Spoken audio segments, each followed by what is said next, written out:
Summer 2026 housing market is over before it even started. New data is showing that home tours are dropping off a cliff, and now I'm finding sellers selling houses at $150,000 to $200,000 losses. They all told you that this was impossible. They all told you that the housing market wouldn't go down, it would go up. Folks, we're seeing this downturn get even worse now in the middle of 2026, and I want to point you to some data to prove that from a company called Showing Time. They're owned by Zillow, and they basically are a software that realtors use to book home tours. You could see in the last month and a half, the home tours are plummeting. They're down by almost a relative 35 to 40%, and you could see way below where they were last year. Fewer people booking tours to see houses means fewer home sales in the future. Additionally, data on Google Trends is showing fewer people are now searching for homes for sale, and this is all adding up to even more lackluster demand in the housing market. But what's shocking me, everyone, is just how big some of the price cuts I am seeing on the market today are getting. You know, maybe 6 months ago, 12 months ago, I was showing you houses that people were selling at $20,000 losses, $30,000 losses. Now I'm finding houses that people are selling at six-figure losses, as much as a 40% decline. Because folks, here we go. Take a look at this. This house is now on the market for $190,000. It's a 3-bed, 2-bath, 1,400 square feet. You can see it was recently flipped. The pictures on the inside actually look pretty nice. Well, a couple years ago, this house sold for $330,000. So that's a $140,000 loss. And you look at the Zillow value estimate, minus 48%. In 2 years. And why I'm showing you examples like this, everyone, is to show you the proof, number one, that the housing market is declining. Some people out there try to tell you there is no downturn and that prices aren't dropping. Very clearly, those are lies. That's not true. You wouldn't have people buying homes for $330,000 and selling them for $190,000 2 years later if they're we're in a buyer's market. I keep telling y'all, this is a buyer's market. So if you're going to buy a house, this is probably the best time to actually buy, because you can go in and negotiate and get the best rate for yourself. You do have to be patient because we got more inventory coming on the market, people trying to get their inventory off the market because they don't want to reduce prices, and you're also dealing with other buyers too. But for a large part, it's still a buyer's market. Go with somebody that knows how to do it so you can get the best out of the negotiation for your house, the best. wasn't a downturn. So as prices are falling right now, I'm finding it increasingly more difficult to find a seller who's willing to sell their property for what the market price is. So the market right now, again, we've been through this a couple times, but the bid to ask spread is widening. What a seller wants and what a buyer wants to pay, that spread has widened again. And a very common issue right now is a lot of the listings that my buyers are writing offers on, the seller cannot sell the property at the market value or slightly below them. You know, we're trying to get a deal too, but roughly that should be the price that it should sell for, and the sellers can't take it. Why can't they take it? Because they wouldn't be able to close the sale. All the equity's gone. They have no other cash to close this sale, so they literally can't sell it. We are seeing way more foreclosures right now, and when I'm seeing this in the market, it tells me there's going to be even more next year. You know, I'm pulling the title on these properties. There's 2 or 3 mortgages on them. They paid $600,000 in 2023. It's worth around $5. You know, so it's basically lick your wounds now, or the bank takes it later. There's nothing I love more to see people come together as a community and lowball sellers. Baby, y'all are doing a great job. Keep up the good work, okay? I was just scrolling on TikTok, minding my business, and I came across this video of a lady whose house has been on the market for 143 days. She crying and complaining. So she gonna tell y'all better than me, so just watch this. Day 143 of trying to sell our house, and everybody's saying it's the price. It's not the price. When we originally listed it, our price was fantastic, and we've lowered it 3 more times since then, right? Problem number 1, and I say this, obviously there are going to be exceptions, but generally speaking, you shouldn't be trying to sell your house and you're only 2 years in. It has to be some sort of an external circumstance that should be having you sell your home, maybe a job change, you have to move or something like that. But thinking that you're buying a house today, selling it tomorrow, 2 years, whatever, and you're going to get a huge windfall of money is not going to happen.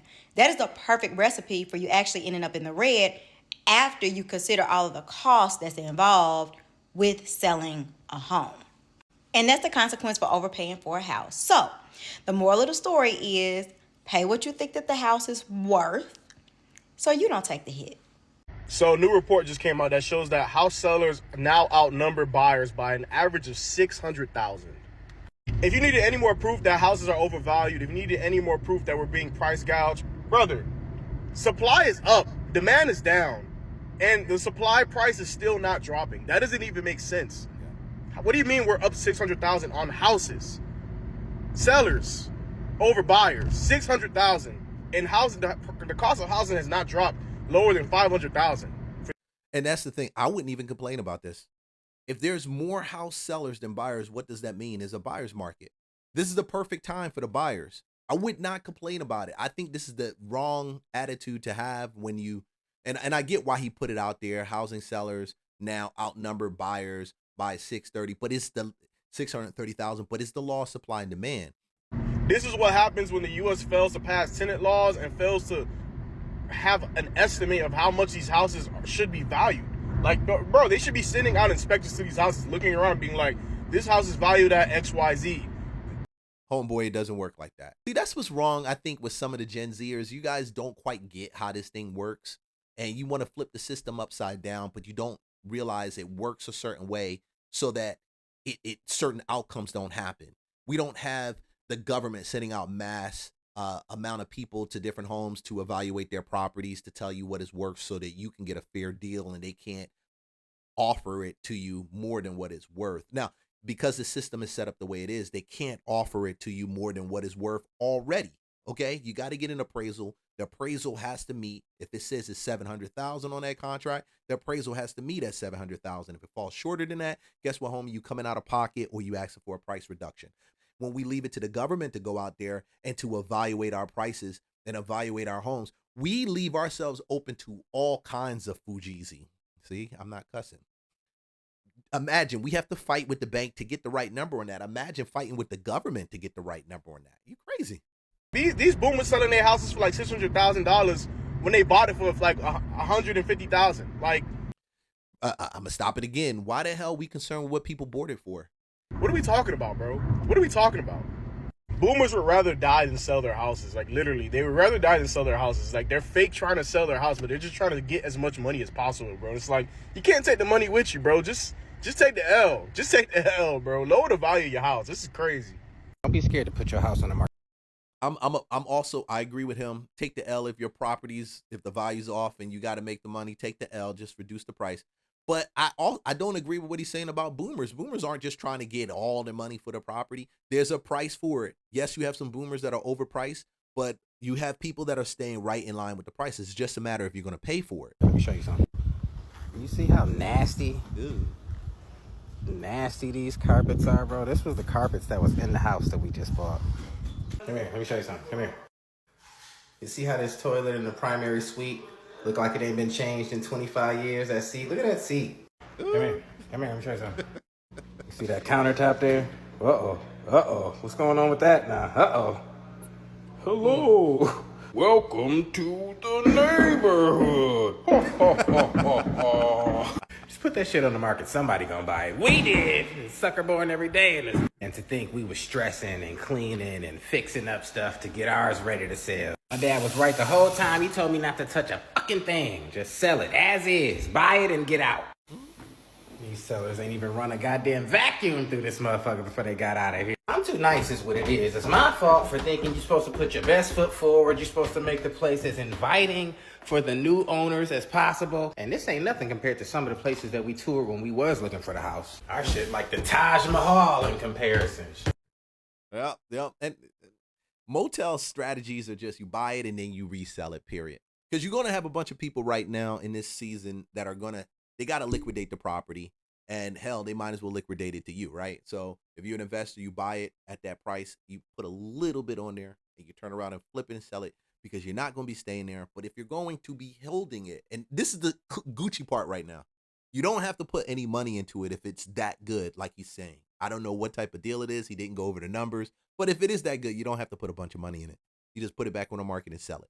But right now, I personally believe people, mom and pop investors like you and me, we're going to be responsible for finding the right property, putting it out there, making a little bit of money, and providing good quality housing for people who need good quality housing.